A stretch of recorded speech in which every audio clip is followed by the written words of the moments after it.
The Great Gatsby by F. Scott Fitzgerald. Chapter 1. In my younger and more vulnerable years, my father gave me some advice that I've been turning over in my mind ever since. Whenever you feel like criticizing anyone, he told me, just remember that all the people in this world haven't had the advantages that you've had. He didn't say any more, but we've always been unusually communicative in a reserved way, and I understood that he meant a great deal more than that. In consequence, I'm inclined to reserve all judgments, a habit that has opened up many curious natures to me and also made me the victim of not a few veteran bores. The abnormal mind is quick to detect and attach itself to this quality when it appears in a normal person.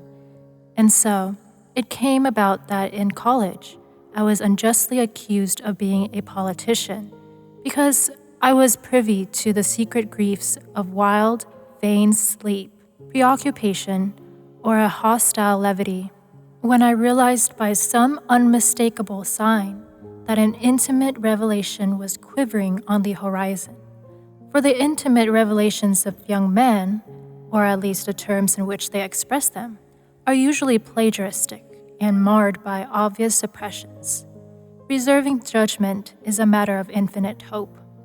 I am still a little afraid of missing something if I forget that, as my father snobbishly suggested, and I snobbishly repeat, a sense of the fundamental decencies is parceled out unequally at birth. And, after boasting this way of my tolerance, I came to the admission that it has a limit. Conduct may be founded on the hard rock or the wet marshes, but after a certain point, I don't care what it's founded on. When I came back from the East last autumn, I felt that I wanted the world to be in uniform and at a sort of moral attention forever. I wanted no more riotous excursions with privileged glimpses into the human heart. Only Gatsby, the man who gives his name to this book, was exempt from my reaction. Gatsby, who represented everything for which I have an unaffected scorn. If personality is an unbroken series of successful gestures, then there was something gorgeous about him, some heightened sensitivity to the promises of life, as if he was related to one of those intricate machines that registers earthquakes 10,000 miles away. This responsiveness had nothing to do with the flabby impressionability which is dignified under the name of the creative temperament. It was an extraordinary gift for hope, a romantic readiness such as I have never found in any other person, and which it is not likely I shall ever find again. No, Gatsby turned out all right at the end. It is what preyed on Gatsby, what foul dust floated in the wake of his dreams that temporarily closed out my interest in the abortive sorrows and short elations of men. My family have been prominent, well-to-do people in this Middle Western city for 3 generations. The Carraways are something of a clan, and we have a tradition that we're descended from the Dukes of Buccleuch. But the actual founder of my line was my grandfather's brother, who came here in '51, sent a substitute to the Civil War, and started the wholesale hardware business that my father carries on today. I never saw this great uncle, but I'm supposed to look like him, with special reference to the rather hard-boiled painting that hangs in Father's office. I graduated from New Haven in 1915, just a quarter of a century after my father, and a little later I participated in that delayed Teutonic migration known as the Great War. I enjoyed the counter-raid so thoroughly that I came back restless. Instead of being the warm center of the world, the Middle West now seemed like the ragged edge of the universe. So I decided to go east and learn the bond business. Everybody I knew was in the bond business, so I supposed it could support one more single man. All my aunts and uncles talked it over as if they were choosing a prep school for me, and finally said, "Why, yes," with very grave, hesitant faces. Father agreed to finance me for a year, and after various delays, I came east, permanently, I thought, in the spring of 22. The practical thing was to find rooms in the city, but it was a warm season, and I had just left a country of wide lawns and friendly trees. So when a young man at the office suggested that we take a house together in a commuting town, it sounded like a great idea. He found the house, a weather-beaten cardboard bungalow at $80 a month, but at the last minute, the firm ordered him to Washington, and I went out to the country alone. I had a dog. At least I had him for a few days until he ran away, and an old Dodge and a Finnish woman, who made my bed and cooked breakfast and muttered Finnish wisdom to herself over the electric stove. It was lonely for a day or so until one morning some man, more recently arrived than I, stopped me on the road. "How do you get to West Egg Village?" he asked helplessly. I told him. And as I walked on, I was lonely no longer. I was a guide, a pathfinder, an original settler. He had casually conferred on me the freedom of the neighborhood. And so with the sunshine and the great bursts of leaves growing on the trees, just as things grow in fast movies, I had that familiar conviction that life was beginning over again with the summer. There was so much to read, for one thing, and so much fine health to be pulled down out of the young breath-giving air. I bought a dozen volumes on banking and credit and investment securities, and they stood on my shelf in red and gold like new money from the mint, promising to unfold the shining secrets that only Midas and Morgan and Messina's knew. And I had the high intention of reading many other books besides. I was rather literary in college. One year, I wrote a series of very solemn and obvious editorials for the Yale News. And now I was going to bring back all such things into my life and become again that most limited of all specialists, the well-rounded man. This isn't just an epigram. Life is much more successfully looked at from a single window, after all. It was a matter of chance that I should have rented a house in one of the strangest communities in North America. It was on that slender, riotous island which extends itself due east of New York, and where there are, among other natural curiosities, two unusual formations of land. 20 miles from the city, a pair of enormous eggs, identical in contour and separated only by a courtesy bay, jut out into the most domesticated body of salt water in the Western Hemisphere, the great wet barnyard of Long Island Sound. They are not perfect ovals, like the egg in the Columbus story. They are both crushed flat at the contact end, but their physical resemblance must be a source of perpetual wonder to the gulls that fly overhead. To the wingless, a more interesting phenomenon is their dissimilarity in every particular except shape and size. I lived at West Egg, the less fashionable of the two, though this is a most superficial tag to express the bizarre and not a little sinister contrast between them. My house was at the very tip of the egg, only 50 yards from the Sound, and squeezed between two huge places that rented for $12,000 or $15,000 a season. It was a factual imitation of some Hotel de Ville in Normandy, with the tower on one side, spanking new under a thin beard of raw ivy, and a marble swimming pool, and more than 40 acres of lawn and garden. It was Gatsby's mansion, or rather, as I didn't know Mr. Gatsby, it was a mansion inhabited by a gentleman of that name. My own house was an eyesore, but it was a small eyesore, and it had been overlooked. So I had a view of the water, a partial view of my neighbor's lawn, and the consoling proximity of millionaires, all for $80 a month. Across the Courtesy Bay, the white palaces of fashionable East Egg glittered along the water, and the history of the summer really begins on the evening I drove over there to have dinner with the Tom Buchanans. Daisy was my second cousin once removed, and I'd known Tom in college. And just after the war, I spent 2 days with them in Chicago. Her husband, among various physical accomplishments, had been one of the most powerful ends that ever played football at New Haven, a national figure in a way, one of those men who reach such an acute, limited excellence at 21 that everything afterward savors of anticlimax. His family were enormously wealthy. Even in college, his freedom with money was a matter for reproach. But now, he'd left Chicago and come east in a fashion that rather took your breath away. For instance, he'd brought down a string of polo ponies from Lake Forest. It was hard to realize that a man in my own generation was wealthy enough to do that. Why they came east, I don't know.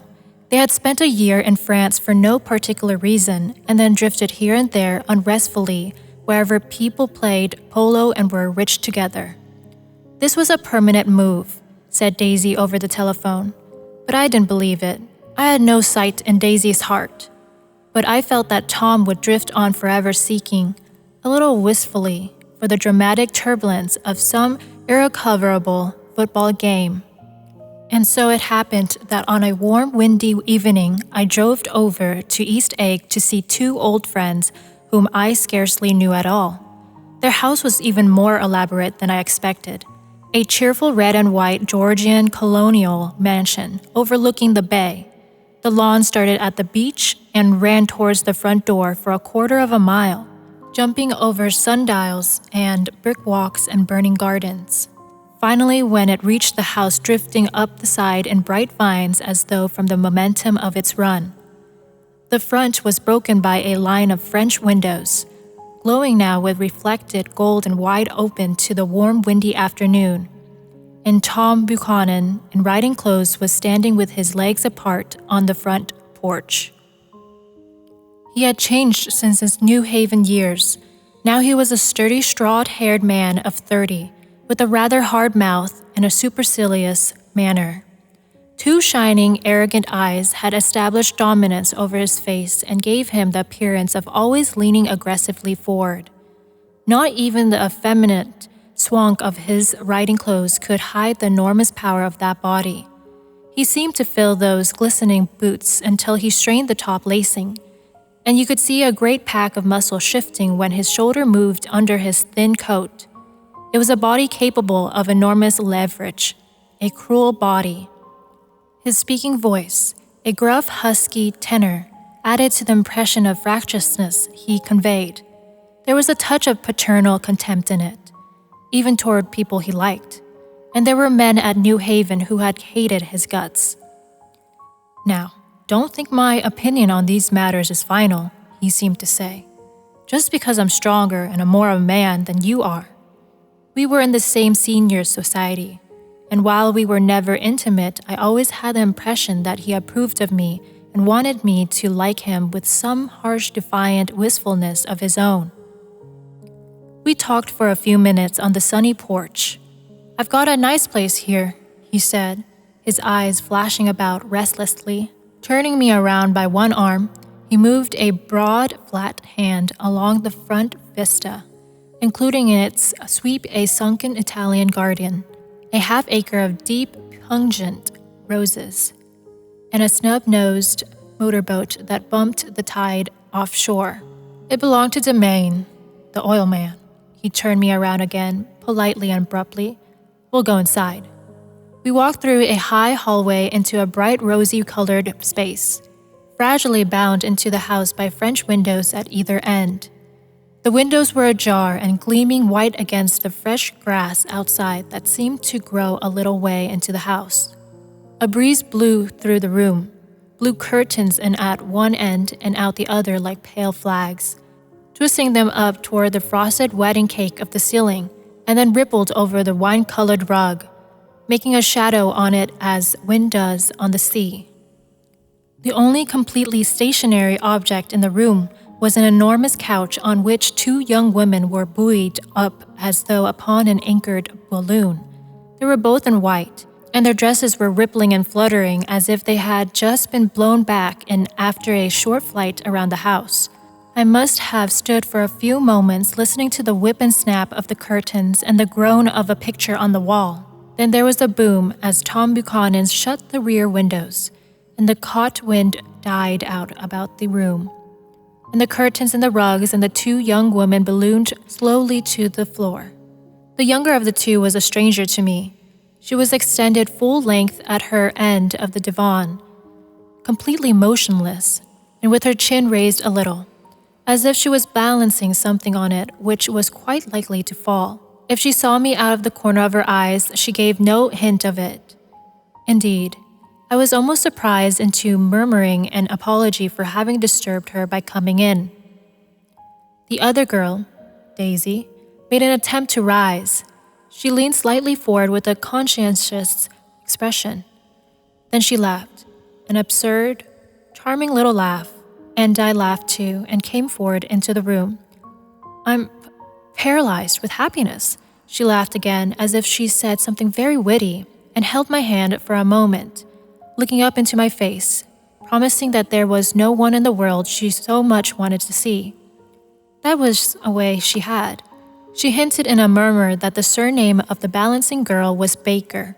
I've heard it said that Daisy's murmur was only to make people lean toward her, an irrelevant criticism that made it no less charming. At any rate, Miss Baker's lips fluttered.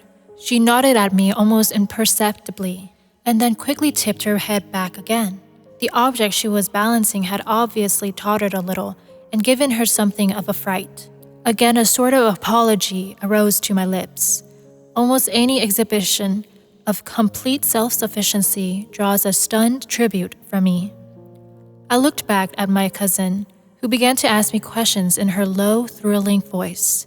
It was the kind of voice that the ear follows up and down, as if each speech is an arrangement of notes that will never be played again. Her face was sad and lovely with bright things in it, bright eyes and a bright, passionate mouth. But there was an excitement in her voice that men who had cared for her found difficult to forget, a singing compulsion, a whispered listen, a promise that she had done gay, exciting things just a while since, and that there were gay, exciting things hovering in the next hour. I told her how I had stopped off in Chicago for a day on my way east, and how a dozen people had sent their love through me. "Do they miss me?" she cried ecstatically. "The whole town is desolate. All the cars have the left rear wheel painted black as a mourning wreath, and there's a persistent wail all night along the North Shore. How gorgeous! Let's go back, Tom. Tomorrow." Then she added irrelevantly, "You ought to see the baby." "I'd like to." "She's asleep. She's 3 years old. Haven't you ever seen her?" "Never." "Well, you ought to see her. She's—" Tom Buchanan, who had been hovering restlessly about the room, stopped and rested his hand on my shoulder. "What are you doing, Nick?" "I'm a bondman." "Who with?" I told him. "Never heard of them," he remarked decisively. This annoyed me. "You will," I answered shortly. "You will if you stay in the East." "Oh, I'll stay in the East, don't you worry," he said, glancing at Daisy and then back at me, as if he were alert for something more. "I'd be a god-dang fool to live anywhere else." At this point, Miss Baker said, "Absolutely," with such suddenness that I started. It was the first word she had uttered since I came into the room. Evidently, it surprised her as much as it did me, for she yawned and with a series of rapid, deft movements, stood up into the room. "I'm stiff," she complained. "I've been lying on that sofa for as long as I can remember." "Don't look at me," Daisy retorted. "I've been trying to get you to New York all afternoon." "No thanks," said Miss Baker to the 4 cocktails just in from the pantry. "I'm absolutely in training." Her host looked at her incredulously. "You are." He took down his drink as if it were a drop in the bottom of a glass. How you ever get anything done is beyond me." I looked at Miss Baker, wondering what it was she got done. I enjoyed looking at her. She was a slender, small-breasted girl with an erect carriage, which she accentuated by throwing her body backward at the shoulders like a young cadet. Her gray, sun-strained eyes looked back at me with a polite, reciprocal curiosity out of a wan, charming, discontented face. It occurred to me now that I had seen her, or a picture of her, somewhere before. "You live in West Egg," she remarked contemptuously. "I know somebody there. I don't know a single—" "You must know Gatsby." "Gatsby?" demanded Daisy. "What Gatsby?" Before I could reply that he was my neighbor, dinner was announced. Wedging his tense arms imperatively under mine, Tom Buchanan compelled me from the room as though he were moving a checker to another square. Slenderly, languidly, their hands set lightly on their hips, the two young women preceded us out onto a rosy-colored porch, open toward the sunset, where 4 candles flickered on the table in the diminished wind. "Why candles?" objected Daisy, frowning. She snapped them out with her fingers. "In 2 weeks, it'll be the longest day in the year." She looked at us all radiantly. "Do you always watch for the longest day of the year and then miss it?" "I always watch for the longest day in the year and then miss it." "We ought to plan something," yawned Miss Baker, sitting down at the table as if she were getting into bed. "All right," said Daisy. "What'll we plan?" She turned to me helplessly. "What do people plan?" Before I could answer, her eyes fastened with an odd expression on her little finger. "Look," she complained. "I heard it." We all looked. The knuckle was black and blue. "You did it, Tom," she said accusingly. "I know you didn't mean to, but you did do it. That's what I get for marrying a brute of a man, a great, big, hulking physical specimen of a— I hate the word hulking," objected Tom crossly, even in kidding. "Hulking," insisted Daisy. Sometimes she and Miss Baker talked at once, unobtrusively and with a bantering inconsequence that was never quite chatter, that was as cool as their white dresses and their impersonal eyes in the absence of all desire. They were here, and they accepted Tom and me, making only a polite, pleasant effort to entertain or to be entertained. They knew that presently dinner would be over, and a little later the evening too would be over and casually put away. It was sharply different from the West, where an evening was hurried from phase to phase towards its close, in a continually disappointed anticipation or else in sheer nervous dread of the moment itself. "You make me feel uncivilized, Daisy," I confessed on my second glass of corky, but rather impressive claret. "Can't you talk about crops or something?" I meant nothing in particular by this remark, but it was taken up in an unexpected way. "Civilization's going to pieces," broke out Tom violently. "I've gotten to be a terrible pessimist about things. Have you read The Rise of the Colored Empires by this man Goddard?" "Why, no," I answered, rather surprised by his tone. "Well, it's a fine book, and everybody ought to read it. The idea is, if we don't look out, the white race will be utterly submerged. It's all scientific stuff. It's been proved." "Tom's getting very profound," said Daisy, with an expression of unthoughtful sadness. "He reads deep books with long words in them.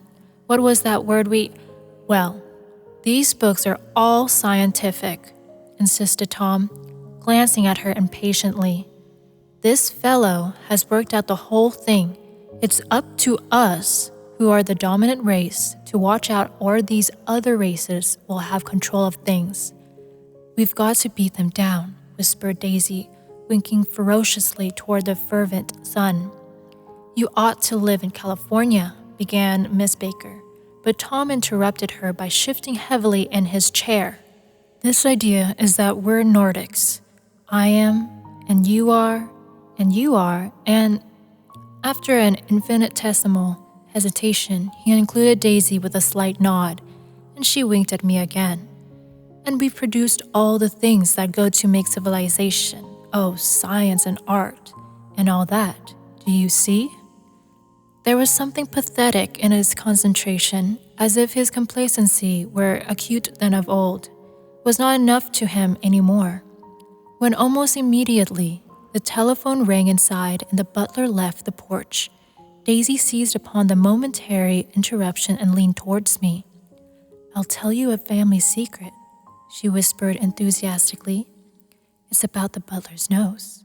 Do you want to hear about the butler's nose? That's why I came over tonight." Well, he wasn't always a butler. He used to be the silver polisher for some people in New York that had a silver service for 200 people. He had to polish it from morning till night, until finally it began to affect his nose. "Things went from bad to worse," suggested Miss Baker. "Yes, things went from bad to worse, until finally he had to give up his position." For a moment, the last sunshine fell with romantic affection upon her glowing face. Her voice compelled me forward breathlessly as I listened. Then the glow faded, each light deserting her with lingering regret, like children leaving a pleasant street at dusk. The butler came back and murmured something close to Tom's ear, whereupon Tom frowned, pushed back his chair, and without a word went inside. As if his absence quickened something within her, Daisy leaned forward again, her voice glowing and singing. "I love to see you at my table, Nick. You remind me of a rose, an absolute rose, doesn't he?" She turned to Miss Baker for confirmation. "An absolute rose?" This was untrue. "I am not even faintly like a rose." She was only extemporizing, but a stirring warmth flowed from her, as if her heart was trying to come out to you concealed in one of those breathless, thrilling words. Then suddenly she threw her napkin on the table and excused herself and went inside the house. Miss Baker and I exchanged a short glance consciously, devoid of meaning. I was about to speak when she sat up alertly and said, "Shh," in a warning voice. A subdued, impassioned murmur was audible in the room beyond, and Miss Baker leaned forward unashamed, trying to hear. The murmur trembled on the verge of coherence, sank down, mounted excitedly, and then ceased altogether. "This Mr. Gatsby you spoke of is my neighbor," I began. "Don't talk. I want to hear what happens." "Is something happening?" I inquired innocently. "You mean to say you don't know?" said Miss Baker, honestly surprised. "I thought everybody knew." "I don't." "Why," she said hesitantly, "Tom's got some woman in New York." "Got some woman?" I repeated blankly. Miss Baker nodded. "She might have the decency not to telephone him at dinner time, don't you think?" Almost before I had grasped her meaning, there was a flutter of a dress and the crunch of leather boots, and Tom and Daisy were back at the table. "It couldn't be helped," cried Daisy with tense gaiety. She sat down, glanced searchingly at Miss Baker and then at me, and then continued. "I looked outdoors for a minute, and it's very romantic outdoors.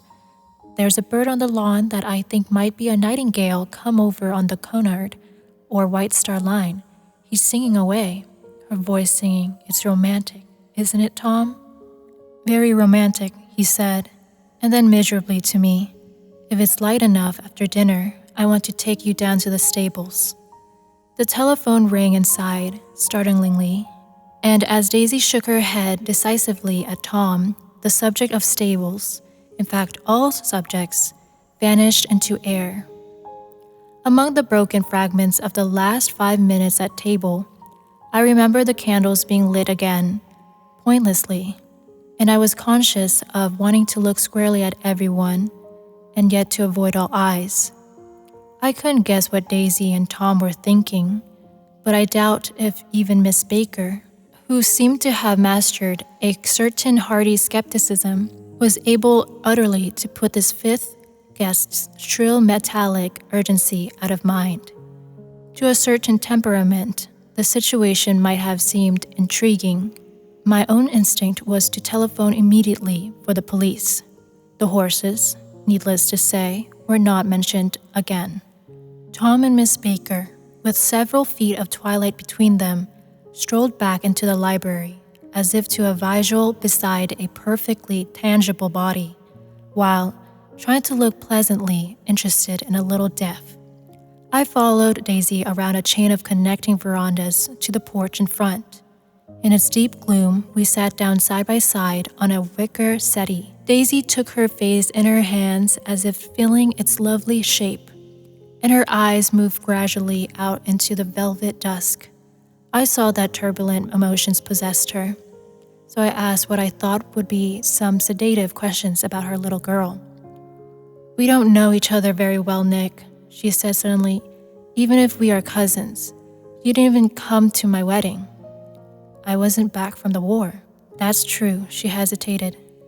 "Well, I've had a very bad time, Nick, and I'm pretty cynical about everything." Evidently, she had reason to be. I waited, but she didn't say any more, and after a moment, I returned rather feebly to the subject of her daughter. "I suppose she talks and eats and everything?" "Oh, yes." She looked at me absently. "Listen, Nick, let me tell you what I said when she was born. Would you like to hear?" "Very much. It'll show you how I've gotten to feel about things. Well, she was less than an hour old and Tom was God knows where. I woke up out of the ether with an utterly abandoned feeling and asked the nurse right away if it was a boy or a girl. She told me it was a girl, and so I turned my head away and wept. "All right," I said, "I'm glad it's a girl, and I hope she'll be a fool. That's the best thing a girl can be in this world, a beautiful little fool. You see, I think everything's terrible anyhow," she went on in a convinced way. "Everybody thinks so, the most advanced people. And I know. I've been everywhere, and I've seen everything, and I've done everything." Her eyes flashed around her in a defiant way, rather like Tom's, and she laughed with thrilling scorn. "Sophisticated. God, I'm sophisticated." The instant her voice broke off, ceasing to compel my attention, my belief, I felt the basic insincerity of what she had said. It made me uneasy, as though the whole evening had been a trick of some sort, to exact a contributory emotion from me. I waited, and sure enough, in a moment she looked at me with an absolute smirk on her lovely face, as if she had asserted her membership in a rather distinguished secret society to which she and Tom belonged. Inside, the crimson room bloomed with light.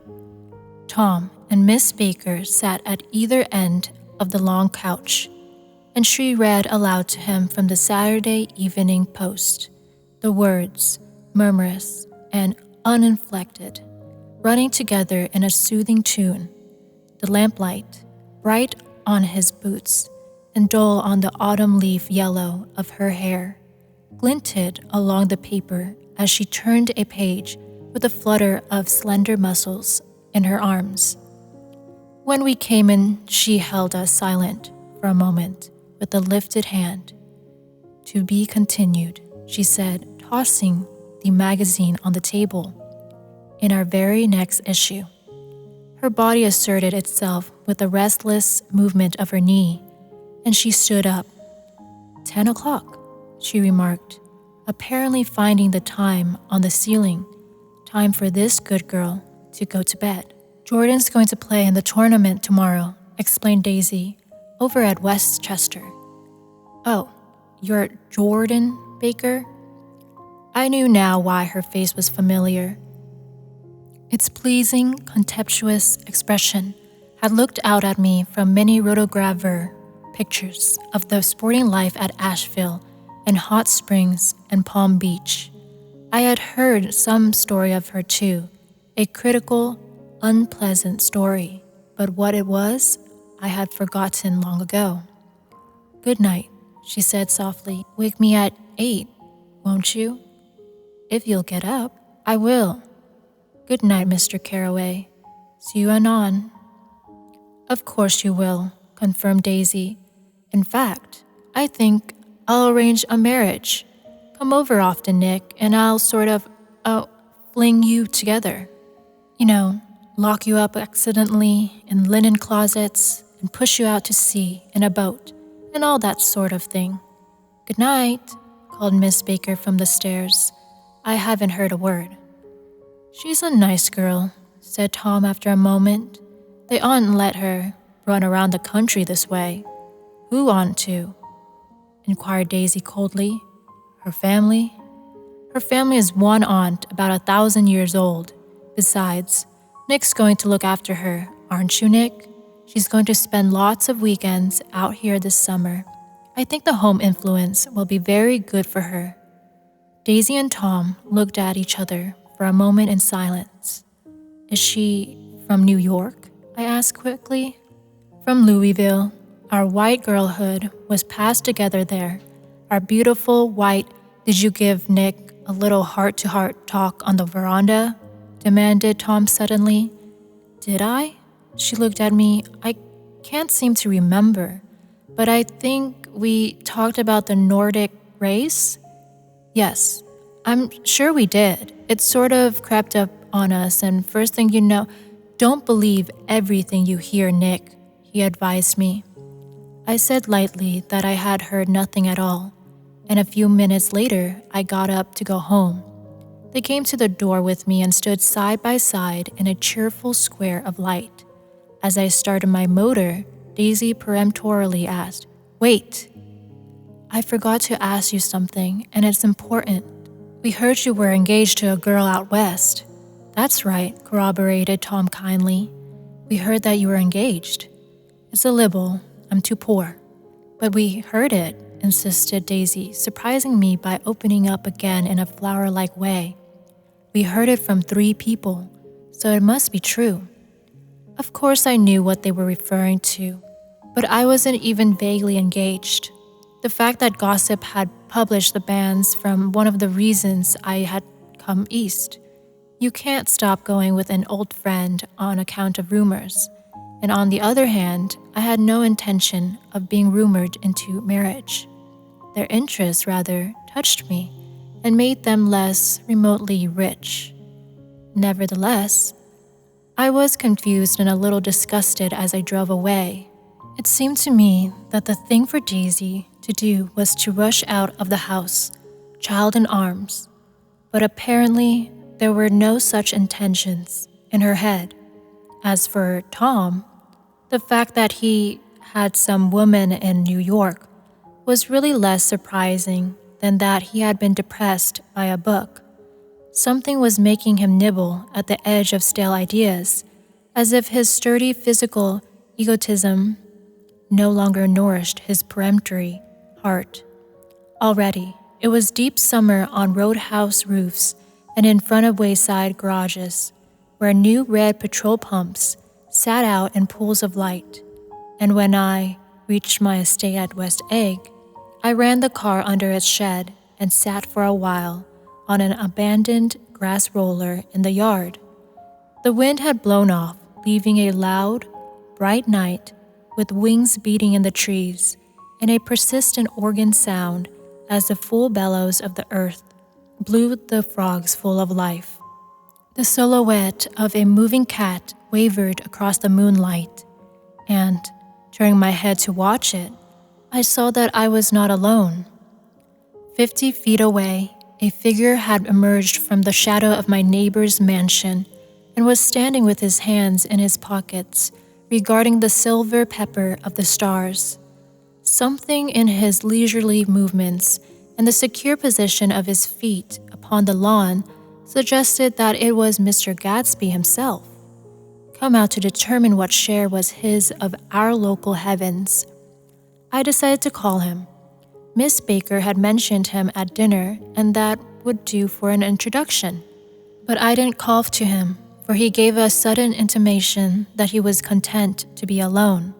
He stretched out his arms towards the dark water in a curious way, and, for as I was from him, I could have sworn he was trembling. Involuntarily, I glanced seaward and distinguished nothing except a single green light, minute and far away, that might have been the end of a dock. When I looked once more for Gatsby, he had vanished, and I was alone again in the unquiet darkness.